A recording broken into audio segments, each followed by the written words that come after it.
அனைவருக்கும் இனிய காலை வணக்கங்கள். ஓம் திருமூலர் திருவடிகள் போற்றி போற்றி. இன்றைய மந்திரம் 14 4ஆம் தந்திரம் 13வது அத்தியாயம் நவாக்கிரியில் சிந்திக்க உள்ளோம். பேதை தாதை மாதை கோதை அப்படின்னு முதல் வார்த்தைகளாக உள்ளன. பேதை இவளுக்கு பெண்மை அழகாகும், தாதை இவளுக்கு தானுவுமாய் நிற்கும், மாதை இவளுக்கு மண்ணும் திலகமாய், கோதையர் சூழ குவிந்திடுங்காணுமே. இப்போ பெண்மைக்குரிய அழகு குழந்தையிலே பார்த்தீங்கன்னா, அந்த 7 வயசு நிரம்பிய ஒரு சிறுமி தான் ரொம்ப அழகாக இருப்பாள். அவ்வளவு ஒரு பெண்மைத்தன்மை அப்படின்றது போற்றுதலுக்குரியது. ஹாஸ்பிட்டலில் கூட பார்த்தீங்கன்னா, நர்ஸ் எல்லாம் பெண்மைகள், சேவகம் புரிவது பெண்மைகள். பெண்மையினுடைய அழகு இங்கே ரொம்ப அழகா, அந்த பெண்மையாக இருப்பதும் குழந்தையாக இருப்பதும் அழகாக உள்ளது. 2வது, இந்த உலகத்துக்கு தந்தையாக இருக்கின்றவரோடு அவள் இருக்கின்றாள் அப்படின்னு இங்கே குறிப்பிடுறாங்க. 3வது, இந்த பூமி பார்த்தீங்கன்னா அவளுக்கு ஒரு பொட்டு மாதிரி, நெற்றியிலே இடப்பட்ட திலகமாய் நிறைய பெண்கள் சூழ அவள் காணப்படுகின்றாள், நடுவே வீட்டிருக்கின்றாள் அப்படின்னு இந்த சக்தியினுடைய பெருமைக்கு உதாரணமாக இந்த பாடல் உள்ளதாக உணர்கின்றேன். மிக்க நன்றி. வாருங்கள் ரத்னகுமார் ஐயா, வணக்கம். நன்றிங்க. திருச்சிற்றம்பலம். திருமூலர் திருவடிகள் போற்றி போற்றி. திருமூலரின் திருமந்திரத்தில் 4ஆம் தந்திரத்தில் நவாக்கரிச்சுக்கிரம் பாடல் 1414 பார்த்து கொண்டிருக்கின்றோம். பாடல் ஒலிக்கின்றது. பேதை இவளுக்கு பெண்மை அழகாகும், தாதை இவளுக்கு தானுமாய் நிற்கும், மாதை அவளுக்கு மண்ணும் திலகமாய், கோதையர் சூழ குவிந்திடங்காணுமே. பேதை இவளுக்கு பெண்மை அழகாகும், தாதை இவளுக்கு தானுவுமாய் நிற்கும், மாதை இவளுக்கு மண்ணும் திலதமாய், கோதையர் சூழ குவிந்திடும் காணுமே. இதன் விளக்கமாக சரவண ஐயா தளத்திலிருந்து, குழந்தை போல இருக்கின்ற இறைவிக்கு சக்தியின் பரிபூரணமே பேரழகாக இருக்கின்றது. அனைத்து உயிர்களுக்கும் தந்தையாக இருக்கின்ற இறைவனும் இறைவிக்கு உறுதுணையாக நிற்கின்றார். இறைவனோடு சரிபாதியான பெண் பாகமாய் இருக்கும் இறைவிக்கு அழகாக பூசிய குங்கும திலகம் போலவே நடுவில் அரசி போல வீற்றிருக்க மலர்களை சூடியுள்ள அழகிய கூந்தலை உடைய சக்திகள் அனைவரும் அவளை சுற்றி ஒன்றாக கூடியிருப்பதை சாதகரால் தரிசிக்க முடியும். சரவணையா தளத்தில் கொடுத்திருக்கிற விளக்கம். அம்மா கௌரி அம்மா வாருங்களம்மா. நன்றிங்க. வணக்கம் ஐயா. அனைவருக்கும் அன்பு வணக்கம். ஓம் நந்தியம்பெருமான் திருவடி போற்றி. ஓம் திருமூலர் திருவடி போற்றி. ஓம் நம சிவாய. மந்திரம் 1414. பேதை இவளுக்கு பெண்மை அழகாகும், தாதை இவளுக்கு தானுமாய் நிற்கும், மாதை அவளுக்கு மண்ணும் திலகமாய், கோதையர் சூழ குவிந்த இடம் காணுமே. Commentary. She is the woman who fosters. The magna mater is the supreme sustainer. Sthanu is the fiery column, which manifested before Brahma and Vishnu. Shakti is the tilak of her worshippers. The garlanded women are her virgin powers. பேதை இவளுக்கு பெண்மை அழகு ஆகும். இப்போ பார்த்துட்டு வரோம், 9 பீஜங்களும் பார்த்துட்டு வரோம் இல்லையா. 9 பீஜங்களுக்குமே அந்த தேவியரோட உருவ அமைப்பை எல்லா பீஜங்களுக்கும் கொடுத்துருக்குறாங்க. அந்த தேவியர் எப்படி இருப்பாங்க, அவங்க ஆயுதங்கள் என்ன ஏந்திருப்பாங்கன்றத இது வரைக்கும் சொல்லிட்டு வந்திருக்கிறாங்க. இப்போ லக்ஷ்மி தேவிக்கு பார்த்தீங்கன்னா ஸ்ரீ மந்திரத்துக்கு தாமரை வச்சிருப்பாங்கன்னு சொல்லியிருப்பாங்க, பங்கயம் ஏந்திருப்பாங்கன்னு. சரஸ்வதி தேவிக்கு பார்த்தீங்கன்னா பாலொத்த வண்ணத்தல், அவங்க வெள்ளை நிறத்தவள் அப்படிங்கிறத சொல்லியிருப்பாங்க. அப்புறம் வில்லம்பு கொண்டு இருக்கிறாங்கன்னு சொல்லிட்டு க்ளீம் மந்திரத்துக்கு சொல்லியிருப்பாங்க. அப்புறம் சூலம் கபாலம் அந்த மாதிரி ஒவ்வொரு தேவியரும் எந்த மாதிரியாக காட்சி அளிக்கிறாங்கன்றது, அவங்களோட வடிவம் என்னன்றத சொல்லியிருப்பாங்க. அதுமாரி காளி தேவிக்கு பார்த்தீங்கன்னா 10 தலைகள் 20 கைகள் அப்படின்றத சொல்லியிருப்பாங்க. க்ரீம் பீஜ மந்திரத்துக்கு. போன மந்திரமான அந்த அமுதேஸ்வரி மந்திரம், அந்த அமுதேஸ்வரிக்கும் வந்து அமுத கலசம் கையில வச்சு 2 கைகள் இருந்து அந்த அமுத கலசத்தோட அவங்க காட்சி தந்தாங்கன்னு சொல்றாங்க. இப்ப இந்த சௌமந்திரத்துக்கு வந்து அவர் எப்படி காட்சி தராருன்னா, அவங்களோட அழகு எப்படி இருக்குன்னா, அவங்க பெண்மை தான் அழகுன்றாங்க.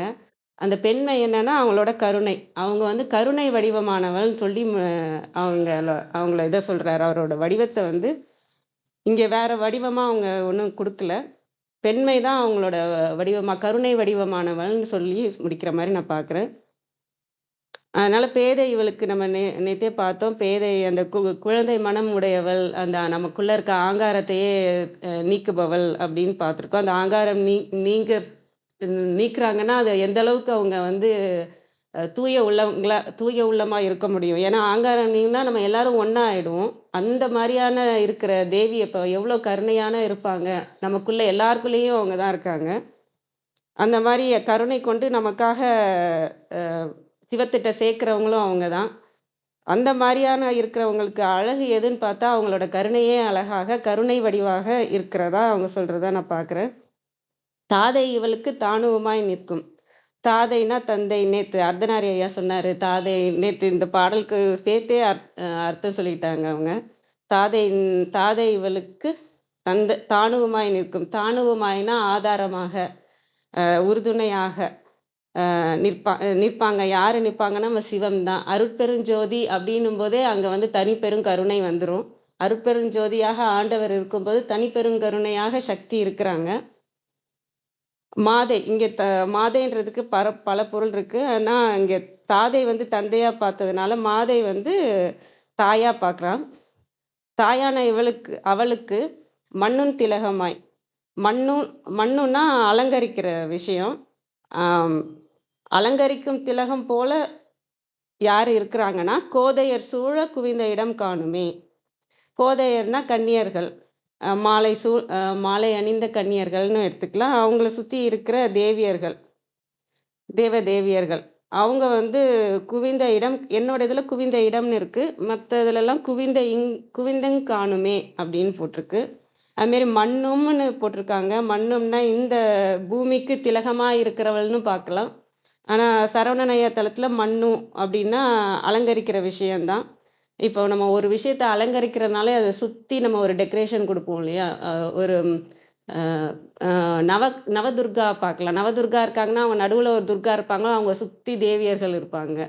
அதே மாதிரி நீங்க அந்த சாமி நாடகம்லாம் பார்த்துருக்கீங்கன்னா, சீரியல்லாம் இருக்கும் இல்லையா? அந்த சாமி வேஷம் போட்டிருக்கிறவங்கலாம் அந்த அவங்களோட பொட்டு பார்த்தீங்கன்னா, எனக்கு திலகம் அது சூழ்ந்து அலங்கரிக்கிற விஷயம்னாலே அந்த பொட்டே வந்து அவங்க ஒரு பொட்டு வச்சு அதை சுத்தி ஒயிட் டாட்ல திரும்ப பொட்டு வைப்பாங்க. அதை அலங்கரிக்கிறதுக்காக.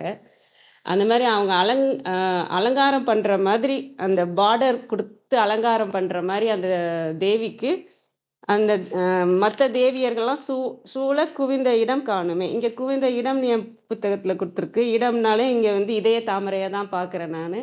இதய தாமரையில அந்த கருணை வடிவாக அவ வீற்றிருக்கிறாள். அதுக்கு உறுதுணையாக இருக்கிறது வந்து நம்ம தந்தையான அ சிவமே. அவர்தான் அதனால தான் விழிப்புணர்வு இருக்கும்போது, ஏன்னா அன்பையும் சரி, அ விழிப்புணர்வும் சரி பிரிக்க முடியாது. விழிப்புணர்வு எப்போ வந்துச்சோ எல்லாமே ஒண்ணுன்னு ஆயிடும். எல்லாமே ஒண்ணுன்னு ஆகுறப்ப, எல்லாமே நாமன்றப்ப அந்த அன்பு பரவி நமக்குள்ள செட் ஆயிருக்கிற அன்பு வந்து பரவி இருக்கும். அதனால எங்கெல்லாம் தேவி இருக்காங்களோ, அங்கெல்லாம் சிவமும் இருப்பாங்க. எங்கெல்லாம் சிவம் வெளிப்படுறாரோ, அங்கெல்லாம் தேவியும் அந்த கருணையும் சேர்ந்து வந்துரும். அதுக்கு அந்த மாரி தேவிக்கு ஆதாரமாக நமக்கு தந்தையாக சிவமும் இருக்கிறாரு. அந்த கருணை வடிவான தேவியும் இந்த இதுல சொல்றதா நான் பார்க்குறேன். அனைவருக்கும் நன்றி. வாங்கம்மா கிருத்திகாம்மா. வணக்கம் அம்மா.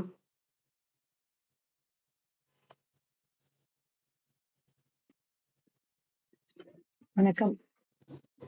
அனைவருக்கும் இனிய காலை வணக்கம். இன்றைய மந்திரம் வந்து 1414. இன்றைய மந்திரத்துக்குள்ள போறதுக்கு முன்னாடி நான் அர்த்தநாரியாக்கு ஒரு நன்றி சொல்லணும். நேத்து அன்மியூட் பண்ணிட்டு நான் பேச வர்றதுக்குள்ள டைம் ஆயிடுச்சு, சரி அதுக்கு மேல டிஸ்டர்ப் ஆக வேண்டாம் அப்படின்னு வச்சுட்டேன் நான். உண்மையில அந்த பூவினுடைய 7 பருவங்கள் அது சொன்னது வந்து ரொம்ப நல்லா இருந்தது. நான் மறந்தே போயிட்டேன். அந்த அந்த விஷயங்கள்லாம் நம்ம தள்ளி வந்துட்டோம். அந்த 7 பருவம் வந்து ஞாபகமே இல்லை எனக்கு. நேத்து ஞாபகப்படுத்தும் போது ரொம்ப எக்ஸைட்டிங்கா இருந்தது. அடடா எவ்வளவு நாளாச்சு இது, ரொம்ப நாளா இந்த எண்ணமே வரலையே நமக்கு அப்படின்னு தோணுச்சு எனக்கு. அதனால அது நேற்று சொல்லணும்னு நினைச்சேன். அது அன்மியூட் பண்ணி பேசுறதுக்குள்ள டைம் ஆயிடுச்சு, சரின்னு வச்சுட்டேன். நன்றி ஐயா, ரொம்ப நன்றி. இன்றைய மந்திரம் வந்து 1414. பேதை இவளுக்கு பெண்மை அழகாகும், தாதை இவளுக்கு தானுவுமாய் நிற்கும், மாதை அவளுக்கு மண்ணுன் திலகமாய் கோதையர் சூழ குவிந்து இடம் காணுமே அப்படின்றார். இப்போ நம்ம நேற்றுக்கு பார்த்தோம் பேதைன்னா யாரு அப்படின்னு சொல்லிட்டு, பாலா, திரிபுர சுந்தரி, வாலை அப்படின்னு நம்ம பார்த்தோம். அவள்தான் மலர்கின்ற மலரில் இருக்கக்கூடிய பொற்கொடியாக அவள் இருக்கிறாள் அப்படின்னு நம்ம பார்த்தோம். அப்போ இந்த இடத்துல என்ன சொல்றாங்கன்னா, பெண்மை அழகாகும், பேதை இவளுக்கு பெண்மைனா என்ன அப்படின்னா பேணுதல். அந்த பேணுதல் இருக்கக்கூடிய அதுதான் அந்த பெண்மைக்கு அழகு அப்படின்னு அவரு சொல்றார். பேதை இவளுக்கு பெண்மை என்ன பேணரா அப்படின்னா, இந்த உலகத்துல இருக்கக்கூடிய அத்தனை உயிர்களுக்கும் அவள்தான் பேணுதலை செய்பவள், அதாவது காத்தலை செய்பவள், அது என்ன சொல்லுவாங்க, பாதுகாப்பு. பேணுதல்னா அதுல நிறைய விஷயங்கள் இருக்கு. பாதுகாக்கிறதும் பேணுதல் தான், உயிரூட்டி அதை உருவாக்குறதும் பேணுதல் தான், நிறைய இடர்கள்ல இருந்து காக்குறது, இப்படி இந்த பேணுதல் அப்படிங்கிற ஒரு செயலுக்கு வந்து நிறைய அந்த நிறைய செயல் இருக்கு. இந்த ஒரு சொல்லுக்கு வந்து நிறைய பொருள் இருக்கு. அப்போ அந்த மாதிரி பார்க்கும்போது அந்த பேணுதல் தான் அவளுக்கு அழகு. அப்ப என்ன அர்த்தம் அப்படின்னா, அதுவும் அழகு அப்படின்னு நம்ம புரிஞ்சுக்கலாம். அப்ப அவ வேற விஷயமும் பண்ணுவா. என்ன பண்ணுவா அப்படின்னா, இந்த ஆன்மாவை பேணி சிவத்தோடு சேர்க்கும் பொழுது என்ன நடக்கும் அப்படின்னா, நம்மளுள்ள இருக்கக்கூடிய அத்தனை அகங்காரங்களும் ஒழியும். அப்ப அது வந்து என்ன பண்றா, she is negating all that. அப்ப அந்த விஷயங்கள் எல்லாம் போகுது. அப்புறம் நமக்குள்ள இருக்கக்கூடிய துஷ்ட சக்திகளை எல்லாம் அவள் வந்து நீக்குவாள், அதெல்லாம் சம்ஹாரம் பண்ணுவா. அதுவும் அவளுடைய அழகுதான். எதிரி நம்முள்ளே இருந்து எதிரியாக இருந்து நம்மை வீழ்த்துகிற அத்தனை விஷயங்களையும் அவள் வீழ்த்துவாள். அப்போ அதுவும் அழகுதான். அப்போ இந்த பேணுதலுக்கு அதுவும் ஒரு பொருள் உண்டு. ஏன்னா எப்ப பாரு சம்ரட்சணம் பண்ணிட்டே இருக்கிறது மாத்திரம் பேணுதல்னு நம்ம சொல்லக்கூடாது. அதாவது காக்குறது மாத்திரம்தான் பேணுதல் இல்ல. நம்ம என்ன பண்ணுவோம், ஒரு மரம் நல்லா வளரணும்னா அதை களையெல்லாம் எடுப்போம் இல்லைங்களா, அந்த கொத்தி விடுவோம், மண்ணை கொத்தி விடுவோம், களை எடுப்போம். அப்புறம் இன்னும் நிறைய அந்த மாதிரியான தேவையில்லாத விஷயங்களை எல்லாம் தவிர்ப்போம். அதெல்லாமே பேணுதலுடைய ஒரு பார்ட்டு தான். அப்ப அது என்ன சொல்றாங்க, பேதை இவளுக்கு பெண்மை அழகாகும். சோ அந்த பேணுதலை செய்யக்கூடியவள். நிறைய பேர் வந்து இதெல்லாம் தான் நமக்கு கிடைக்கக்கூடியதை கேட்பாங்க, ஏன் பெண்கள் மாத்திரம் குழந்தைங்களை பாத்துக்கணும், ஏன் ஆணும் பாத்துக்க கூடாது, ஏன் வந்து அம்மாக்கு இவ்வளவு பெரிய இம்பார்ட்டன்ஸ் அப்படின்னா இதுதான். ஏன்னா அந்த பெண்மை அப்படிங்கிறதுக்கு உண்டான ஒரு சொல்லாடலே இதுல இருந்துதான் வந்திருக்கோம்னு எனக்கு தோணுது. அப்போ அந்த பேணுதலை செய்யக்கூடியவள். அப்போ இது வந்து இயல்புல இருக்கிறது. புளிய மரத்துல போய் நம்ம வந்து இது கேட்க முடியாது, அது பேர் என்ன, இனிப்பு கேட்க முடியாது. ஏன்னா அது புளியங்காய் வேணா, அந்த புளியம்பழம் வேணா கொஞ்சம் இனிப்பு கலந்ததா இருக்கலாம். ஆனா அது புளியா இருந்தா மாத்திரம்தான் அது பேருக்கு புளிய மரம், இல்லைன்னா அதுக்கு பேரு புளிய மரம் கிடையாது. அப்ப அதுக்கு வேற ஏதாவது பேர் வைக்கணும். அப்ப அந்த மாதிரி ஆணும் செய்யலாம், தவறே இல்லை. எங்க வீட்டுல எல்லாருமே செய்வாங்க. ஆனா ஒரு பேசிக் ரெஸ்பான்சிபிலிட்டி யாருக்கு இருக்கணும் அப்படின்னா அந்த பேணுதலுக்குரிய அந்த பெண்ணுக்கு தான் இருக்கணும். அப்ப அதுதான் நம்ம இப்ப இத மறுதலிக்கும் போது நம்ம அந்த பெண்மையை மறுதலிக்கிறோம் அப்படிங்கிறது தான் முக்கியம். அப்ப இதெல்லாம் எங்கிருந்து வருது அப்படின்னா இந்த மாதிரியான ஞானியர் கூற்றுல இருந்துதான் நம்ம எடுத்து ரீஇன்ஸ்டேட் பண்ணிக்க வேண்டியிருக்கு. அப்புறம் தாதை இவளுக்கு தானுவுமாய் நிற்கும். அப்ப இந்த இடத்துல ரெண்டா புரிஞ்சுக்கலாம். சிவம் வந்து இவளுக்கு தந்தையாக நிற்கிறது அப்படின்னும் புரிஞ்சுக்கலாம். இல்ல இவளே தந்தையுமாக நிற்கிறாள், தாதை இவளுக்கு அப்படின்றாங்க. அப்போ இவளே தந்தை இவளுக்கு. அப்போ இவளே தாயுமாகவும் இவளே தந்தையுமாகவும் இருக்கிறாள். ஏன்னா நம்ம ஏற்கனவே பார்த்திருக்கோம் இந்த சிவசக்தி ஐக்கியத்துல காரணி அப்படிங்கிற ஒரு வார்த்தை பார்த்தோம் நம்ம. அந்த காரணிய வந்து இந்த இடத்துல நம்ம பொருத்தி பார்க்கலாம். அப்ப இவளே சிவமாக நிற்கிறாள். அந்த அந்த சிவமாக தந்தையுமாக, ஏன்னா தாயுமானவர் அப்படின்னு நம்ம சிவத்தை வந்து பார்க்கிறோம் நம்ம. அப்ப அதே மாதிரி இவள் தந்தையுமாக நிற்கிறாள் அப்படின்னு நம்ம புரிஞ்சுக்கலாம். தானுவுமாய் நிற்கும் மாதை இவளுக்கு மண்ணும் திலகமமாம் அப்படின்னும் நம்ம இந்த இடத்துல இப்படியும் பிரிச்சு பார்க்கலாம். அப்போ ஆதாரமாக நிற்கக்கூடிய இந்த மண்ணே இவளுக்கு திலகமாக இருக்கிறது, இல்லை இந்த மண்ணில் இருக்கக்கூடிய மக்களுக்கு இவளே திலகமாக அமைகிறாள் அப்படின்னும் நம்ம புரிஞ்சுக்கலாம். அப்ப மண்ணும் திலகமாய் அப்படின்னா மண் அப்படிங்கிறது என்ன அப்படின்னா இந்த மண்ணுலகத்துல இருக்கக்கூடிய மக்கள், இந்த பூமியில இருக்கக்கூடிய அத்தனை பேருக்கும் திலகம். திலகம்னா என்ன? ஒரு இடத்துல நம்ம திலகம் மாதிரி இருக்கிறாங்க அப்படின்னா அதான் ரொம்ப முக்கியமான ஒரு விஷயம். அதனாலதான் அது இயங்குகிறது அப்படின்னு நம்ம புரிஞ்சுக்கலாம். மைய புள்ளி திலகம் அப்படிங்கிறது இந்த இடத்துல ஒரு மைய புள்ளி அப்படின்னு நம்ம புரிஞ்சுக்கணும். அப்போ அப்படி புரிஞ்சுக்கும் பொழுது இந்த உலகத்துல இருக்கக்கூடிய இந்த பரந்த மண்ணில் இருக்கக்கூடிய அனைத்திற்கும் அப்படின்னு நம்ம வந்து புரிந்து கொள்ளலாம். அப்ப இந்த இடத்துல மண் அப்படின்னா என்னது அப்படின்னா இந்த உடல் தான். இப்ப நம்ம நேற்றுக்கு பார்த்தோம் இல்லையா, அக்களியாகிய ஆங்காரம் போயிடும் மற்கடமாகிய மண்டலம் தன்னுள்ளே அப்படின்னு நம்ம பார்த்தோம் நேற்றுக்கு. அப்ப அந்த மற்கடம்னா என்ன அப்படின்னு பார்த்தோம்னா இந்த உடல் தான் மண்ணாகிய கடம். கடம்னா குடம்னு நேற்றுக்கு நான் விட்டு அந்த ஒரு பொருளை வந்து அழகா அர்த்தநாரியா நோட்ஸ் எடுத்து கொடுத்தாரு. அப்போ அத மாதிரி இந்த மண்ணு. அப்ப இந்த இடத்துல மாதை அவளுக்கு தானுமாய் நிற்கும் மாதை அவளுக்கு மண்ணும் திலகமாய்னா மீண்டும் நம்ம இந்த உடலை தான் நம்ம எடுத்துக்கணும். அப்ப இன்றைய திலகமாக உச்சி திலகமாக இருக்கக்கூடியவள் அவளே அப்படின்னு நம்ம புரிஞ்சுக்கலாம். மாதை. அப்ப இந்த இடத்துல பேதையாக இருக்கக்கூடியவள் மேலே பொற்கொடியாக வந்து மாதையாக மாதுவாக அவள் வந்து பரிணமித்திருக்கிறாள். அங்க எப்படி இருக்காளாம் அப்படின்னாக்கா கோதையர் சூழ குவிந்து இடம் காணுமே அப்படின்னு. அப்போ குவிந்திடம் அப்படின்னா குவிந்திருக்கக்கூடிய இடம்னு பார்க்கலாம், குவிந்து இடம் காணுமே அப்படின்னும் நம்ம பார்க்கலாம். அப்ப எது இடம்னா என்னது? இந்த இடத்துல நம்ம சந்திரகலை மிகுந்து இருக்கக்கூடியது. அப்ப நேற்றுக்கே அதை முன்னாடி சொல்லிட்டாரு. என்ன சொன்னாரு? நேற்றுக்குல 2 பாடல் முன்னாடி சொல்லியிருப்பாருன்னு நினைக்கிறேன். தழைத்தெழும் சோமனம் அப்படின்னு சொன்னாரு. அப்ப அதுதான் இந்த இடத்துல. அப்போ அந்த சக்தி கலைகள் வந்து கூடி அந்த இடத்துல சோமக்கலை மிகுந்து இருக்கக்கூடியது அங்கே வந்து இடம் காணுமே அப்படின்னு நம்ம புரிஞ்சுக்கலாம். இதற்கு ஒத்த அபிராமி அந்தாதி பாடல் கூட இருக்கு. ஆனா நம்ம ஐயா பேசுவாரு, நம்ம ஐயாவோட குரல்ல நம்மளால கேட்போம், அர்த்தநாரியா குரல்ல. அந்த மாதிரி இது வந்து என்ன சொல்றாங்க அப்படின்னா ஒரு முக்கியமான செயலை சொல்றாங்க. நம்முள்ள இருக்கக்கூடிய அனைத்து விஷயங்களையும் அழிக்கக்கூடியது. அப்ப எது அழிக்கக்கூடியது? நம்ம வந்து நேற்றுக்கு சொன்ன மாதிரி தேவியை பூசனை செய்து கொண்டே இருக்கும் பொழுது நாம் அவளை பரிபூர்ணமாக உணர்ந்து நாமும் அவளாகவே மாறும் பொழுது நாம் வந்து இந்த பேணுதலை செய்யக்கூடிய ஒரு தன்மையை பெறுகிறோம்.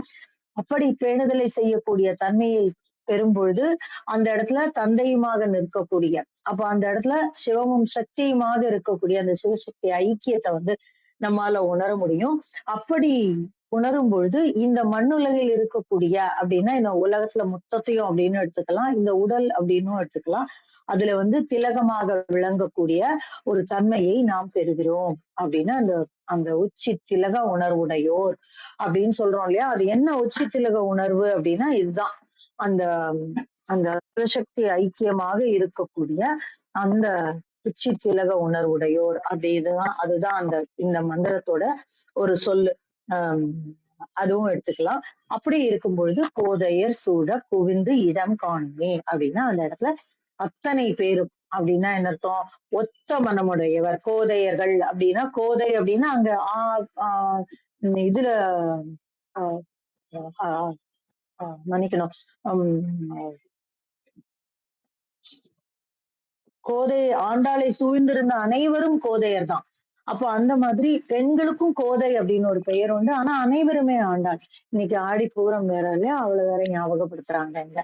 அப்போ அவங்க எல்லாருமே அப்போ அங்க இருக்கக்கூடிய நம்முடைய ஒத்த சத்சங்கமாக அமைந்திருக்கக்கூடிய அத்தனை சக்திகளும் அங்கே இணைந்திருக்க அங்கு இடம் காணலாம் அப்படின்னு நம்ம புரிஞ்சுக்கலாம். ரொம்ப அற்புதமான ஒரு மந்திரம். அதை உங்களோடு பகிர கிடைத்த இந்த காலை வேளைக்கு நன்றி சொல்லி என்னுடைய பகிர்தலை முடித்துக் கொள்கிறேன். நன்றி வணக்கம். நன்றிங்கம்மா. ரொம்ப அழகான பார்வை. அந்த தாதை நீங்க சொன்னது ரொம்ப அருமையா இருந்தது. ரொம்ப அழகா பொருத்தமாவும் இருந்தது. நிறைய விஷயங்கள் சொன்னீங்கம்மா. ரொம்ப நன்றிங்கம்மா. வாங்கம்மா விந்தியாம்மா. வணக்கம் அம்மா. அனைவருக்கும் வணக்கம். ஓம் சிவசக்தி போற்றி, ஓம் திருமூலரே போற்றி. 1414வது திருமந்திரம். தாதையாய் மாதை தாங்கும் தயாபரன். திருமந்திரம். பேதை அவளுக்கு பெண்மை அழகாகும், தாதை இவளுக்கு தானுவமாய் நிற்கும், மாதை இவளுக்கு மண்ணும் திலகமாய், கோதையர் சூழ குவிந்து இடங்காணுமே. அருள்குணம் உடைய அன்னைக்கு ஆறுயிர்களை எல்லாம் காத்தருளுகின்ற பெண்மை குணமே பேரழகு உடையதாக விளங்கும். பரம்பொருளாகி சிவபெருமானே இவளுக்கு தந்தையுமாகி தாங்கி நிற்பான். மாதரசி மனோன்மணி இவள் நெற்றி திலகமாய் அலங்கரித்து நிற்பவர்கள் இவளை சூழ்ந்து காணப்படும் பரிவார தேவதைகளாய், சேடிகளாய், தோழிகளாய் உள்ள கண்ணீர்களே. தாதை என்றால் தந்தை, தானு என்றால் தூண், மாதை மாது பெண், மண்ணும் அலங்கரிக்கும், திலகம் போட்டு கண்ணியர் சக்தி பெண்கள். கழக வெளியீட்டில் பேரிரக்கம் வாய்ந்த திருவருள் அம்மையாகிய இவளுக்கு அனைத்து உயிரையும் பேணும் பெண்மை நிறைந்த அழகாகும். இவ் அம்மைக்கு சிவபெருமான் தாங்கும் தூணணைய தந்தையாகும். பெண்ணரிசியாகிய இவளுக்கு அழகுறுத்தும்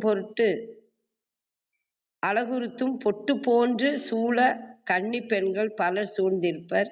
அவ்விடமே அம்மை கூடியிருக்கும் அருளிடமாகும். மாதை மாது கூட்டலை பெண்ணரசி, தானு தூண் மண்ணுதல் அழகுறுத்தல், கோதையர் கண்ணியர், குவிந்திடம் கூடியிருக்கும் இடம். ஐ என்றால் அரசி,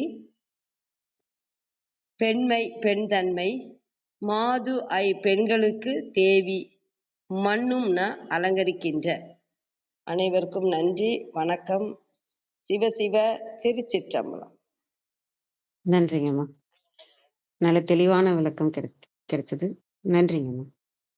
வாங்க ஐயா பிரணவன் ஐயா. வணக்கம் ஐயா.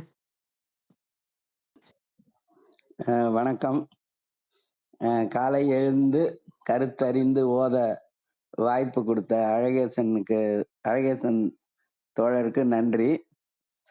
இதுல என்னன்னா, இந்த பேதை அப்படிங்கிறவங்களுக்கு பெண்மை அழகு அப்படிங்கிறது, இதுல நம்ம அபிராமி அந்தாதியோட 70வது பாடல், கண் கழிக்கும்படி கண்டு கொண்டேன் அப்படின்னு வரும், தொடங்கும். அந்த பாட்டுல கடைசியில மதங்கர் குலத்தில் தோன்றிய பெண்களில் எம்பெருமாட்டி தன் பேரழகே அப்படின்னு அந்த பாடல் நிறைவடையும்.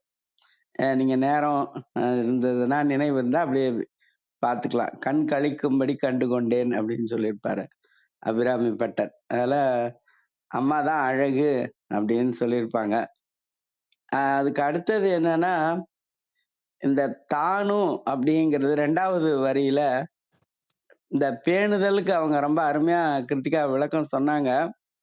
இதுக்கு விளக்கமா தெரிஞ்சுக்கணும் அப்படின்னா 5வது அதிகாரம் திருக்குறள்ல இல்வாழ்க்கை, அதிகாரம் 5, அதுல திருக்குறள் 6. நீங்க பாத்துங்க, ஏன்னா ரொம்ப நேரம் ஆயிடும். அது திருக்குறளை மட்டும் சொல்லிடுறேன். தற்காத்து தற்கொண்டான் பேணி தகை சான்ற சொற்காத்து சோர்விலாள் பெண் அப்படின்னு அந்த திருக்குறள் முடியும். அமைஞ்சிருக்கும், அது நீங்க பாத்துக்கோங்க. அதுக்கப்புறம் வந்து தாதை தானு அப்படின்னா அது சிவத்தை குறிக்கக்கூடிய ஒரு சொல். அது இது எங்க இருக்கு அப்படின்னா, இதுக்கான ஒரு எவிடன்ஸ் எங்கன்னா சுசேந்திரம்னு இருக்கு இல்லைங்களா, அங்கதான் பிரம்மாவுக்கு வழிபாடு நடக்குங்க. அங்க 3 தெய்வமும் இருப்பாங்க. தானு மால் அயன். தானுன்னா சிவன், மால்ங்கிறது திருமால், அயன்னா பிரம்மா. அது தானு மாலயன் அப்படின்னு இருக்கும். அதாவது இறைவன் அன்னைக்கு வந்து கணவனாகவும் இருக்கிறாங்க, தந்தையாகவும் இருக்கிறார். சாதாரணமா மனைவிக்கு கணவன் எப்படி இருக்கணும் அப்படின்னா 4 விதமா இருக்கணுங்க. தாயுமானவன், தந்தையானவன், அன்பு சேவகன், அருமை நாயகன். இது சினிமா பாட்டு. இது நான் தாயுமானவன், தந்தையானவன், அன்பு சேவகன், அருமை நாயகன் அப்படின்னு ஒரு சினிமா பாட்டு இருக்கும். இந்த 4மா ஒரு கணவனா இருக்கிறவங்க இருக்கணும். இருந்தா அவன் தலைவன், கணவன் அப்படின்னு அர்த்தம். அது மாதிரி அந்த தானு அப்படின்னா சிவத்தை குறிக்கும் அப்படிங்கிறது. அப்புறம் மாதை அப்படிங்கிறது வந்து அம்மாவாக இருக்கக்கூடியவர். அந்த அம்மாவுக்கு வந்து நிலைத்து இருக்கக்கூடிய அலங்காரமாக மண்ணும் அப்படின்னா நிலைத்து அப்படின்னு ஒரு பொருள் இருக்கும். அதனால வந்து இருக்கக்கூடியவர்கள் சுற்றி இருக்கக்கூடிய பரிவார தேவியர்கள் அப்படின்னு இந்த பாட்டு அமைஞ்சிருக்கு. இந்த பாட்டுல என்னன்னா அபிராமி அந்தாதியோட 44வது பாட்டு. அது இந்த பாட்டு அப்படியே சொல்ற மாதிரி இருக்கும் இந்த திருமந்திரத்தை. அது என்ன அப்படின்னு கேட்டீங்கன்னா, தவளே இவள் எங்கள் சங்கரனார் மனை மங்களமாம். தவளே இவள் எங்கள் சங்கரனார் மனை மங்களமாம். இவளே அவர் தமக்கு அன்னையும் ஆயினல். இவளே அந்த இடத்துல அவளே அவர் தமக்கு அன்னையும் ஆயினள். ஆகையினால் இவளே கடவுளர் யாவர்க்கும் மேலை இறைவியுமாம். தவளே இவள் எங்கள் சங்கரனார் மனை மங்களமாம். அவளே அவர் தமக்கு அன்னையும் ஆயினள்.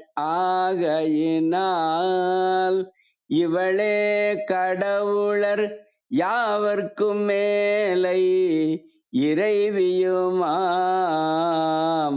துவளேன் ஒரு தெய்வம் உண்டாக மெய் தொண்டு செய்தே அப்படின்னு அந்த பாடல் நிறைவடையும்.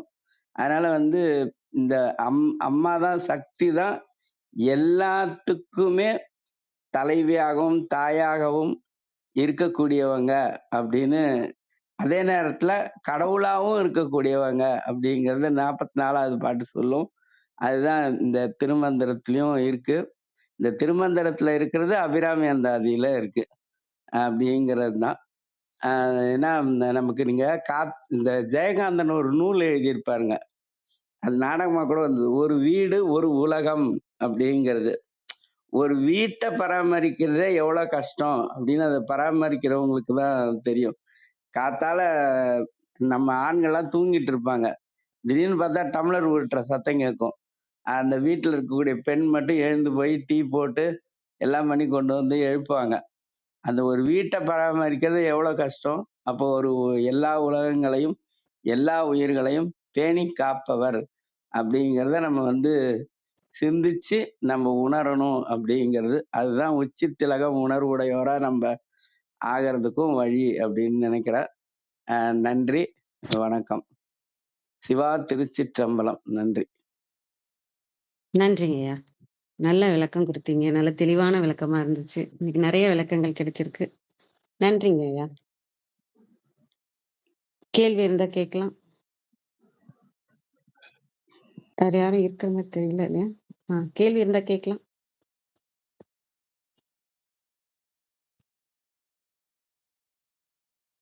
வாங்க ரத்னகுமார் ஐயா. நன்றிங்கம்மா. நேரம் கருதி நிறைவு செய்வோம். தான் பெற்ற இன்பம் பெருகையும் வையகம் வான் பற்றி நின்ற மறைபொருள் சொல்லினேன் என்றும் காலை எழுந்து கருத்தறிந்து ஓதின் ஞான தலைவனை நல்லவர் என்றும் கூறிய திருமூலரின் கூற்றிற்கேற்ப வந்திருந்து கருத்துக்களை கூறி தெளிவுபடுத்திய சான்றோர்களுக்கும் செவிகொடுத்து சிறப்பித்த மெய்யன்பர்களுக்கும் மிக்க நன்றி. தளம் நிறைவடைகிறது. மீண்டும் நாளை காலை 6:30 மணிக்கு கேள்வி ஞானம் ஆன்மசாசம் நிகழ்வில் சந்திப்போம். 5, 4, 3, 2, 1.